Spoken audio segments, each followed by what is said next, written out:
I'm here with Ryan Brown. Ryan is Chief Marketing Officer of Xbyte Cloud.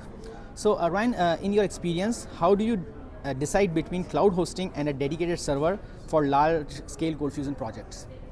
For us, to choose between dedicated and cloud, it really comes down to how many VMs you're going to be using. Mm-hmm. So if, let's say that you're going to be completely utilizing a box, then dedicated may make sense. You really got to know your resources. And it also comes down to how much the customer wants to take on the management of things. Because on a dedicated box, you're really responsible for that management.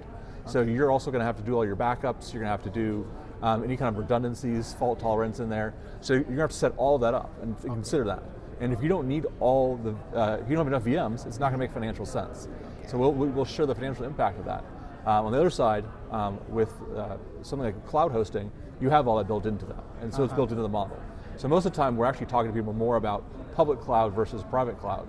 And then figuring out, okay, hey, does it make sense to go to an AWS or Azure versus something like an Xbyte cloud? Okay.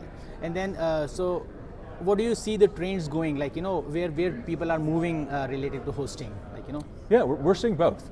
So we're seeing the business cases for people sticking with private cloud as well as the public cloud. Okay. And so we'll look at the financial impact of both of those choices.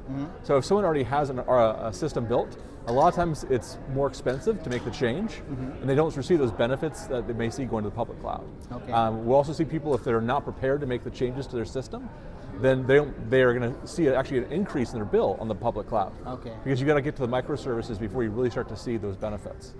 Okay. Thank you.